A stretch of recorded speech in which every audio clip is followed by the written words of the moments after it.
first article. So if you ask me in 2010, do you think the people of Chicago care enough to pass reparations? I would have said not in a million years. Not in a million years. So my hat goes off to everybody who worked on it, and as I said, I can do it.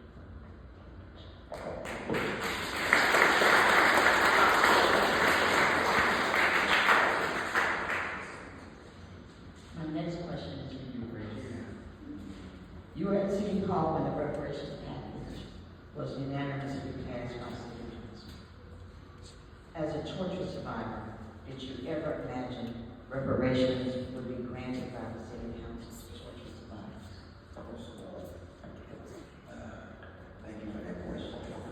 No, I didn't. I was real pessimistic about us winning reparations. I never thought that would happen. And to this day, I don't know why I was so skeptical about that. Because I just didn't think it was going to happen. And probably the reason is because of who it was mostly about, and that was black men. So I never thought it was going to happen. And I was standing in those chambers when it happened. And I screamed because I didn't hear it.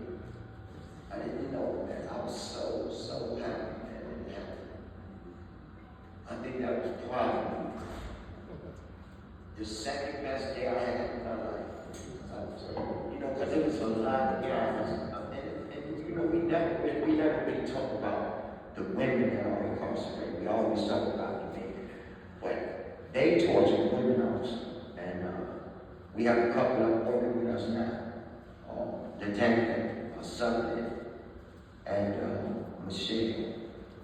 And they are some wonderful people. Too close. But anyway, I'm just thankful, man, that people like y'all that sit in the audience helped us get to that point. And I'll be very grateful. You know, John Conroy, you know, I mentioned him almost every time I speak. I always talk about John Conroy, the People's Law Office of Wilson Brothers. And if it had not been, and y'all listen to this, if it had not been for that article, even though it didn't take off, but if it had not been for that article, and the People's Law Office, Flint Taylor, Jeffrey Hollis, and the Wilson Brothers, what happened to them, I don't even think that we would be sitting in this room right now. I really don't. Because I never thought that would happen, but it did. And I'm thankful for the people that was involved in it. Thank you.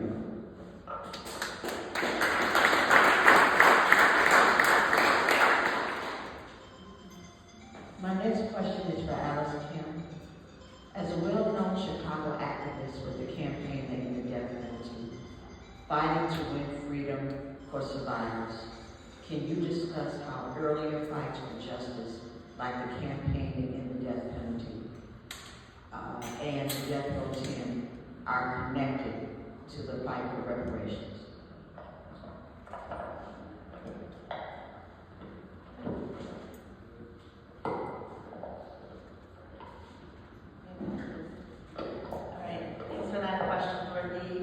Mark, for organizing this panel and giving us all an opportunity to reflect on the history that led to reparations.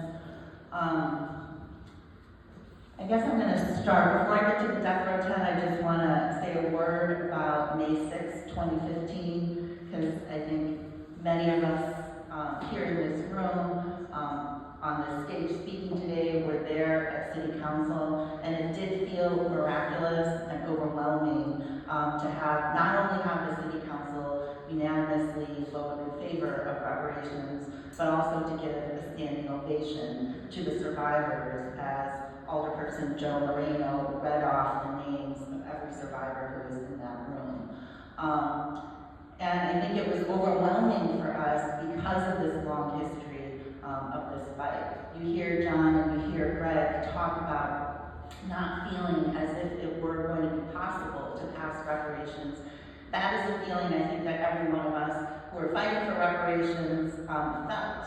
If you think about Anthony Holmes' testimony when he testified during John Burge's sentencing hearing, he said that what hurt the most, more than the torture itself, more than all the years of incarceration that he faced, was being disbelieved.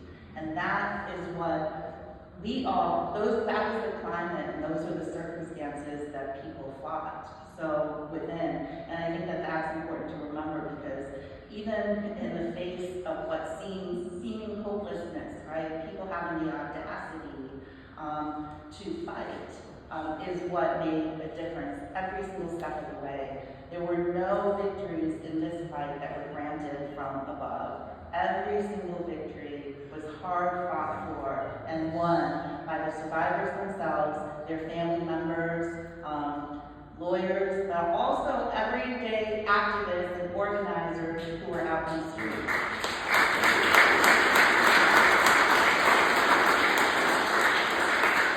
And I think that's what got us to today, and I know we're going to be talking about what still needs to be fought for, but I do want to say also a word about connecting the prior struggles.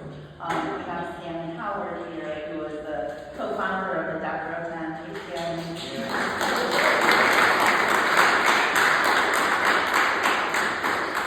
When the Death Row 10 formed in 1998, we had, it was right on the heels of Clinton's crime bill in 1994, right? We had, Clinton passed more legislation so that more crimes would be punishable by the death penalty. He had money that put more cops out on the street, right? He passed truth in sentencing laws that extended the length of time people had to be in prison. This was part of building up America's prison nation. That was the political climate. Andy Thayer is here, who is from way back when, and I think you can probably remember, like being on the street, we didn't have the kind of e-petitions in the same way we do today. So you actually physically had to stand on the street, Noreen is here too, and get people to, ask people to sign a petition against the death penalty. And by and large, the climate did not support abolition of the death penalty. By and large, people and the majority of people in America supported the death penalty. And I think that it was in that context that Stanley and the other men on death row understood that they needed to wage a fight, right? And they wrote, the way that Stanley tells the story is that he wrote hundreds of letters, right, to people to find supporters and organizers on the outside to fight with them on the inside.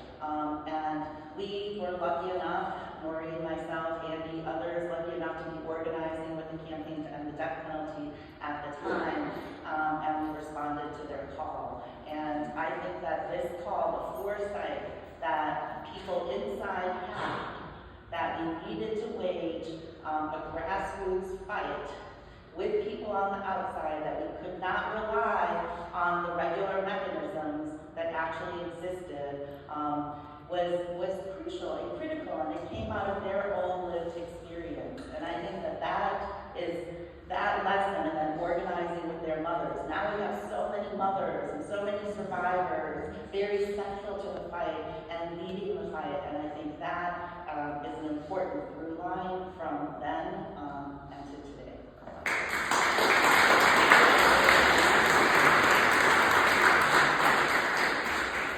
My next question is to Mark. Mark, gaining your freedom after 28 years, a juvenile life and torture survivor who was mobilizing to win the freedom of other torture survivors. You hit the ground running when you were released. Can you talk about key moments in the fight for reparations? Key moments in the fight for reparations is looking at a person that was 16 years of age when I was tortured.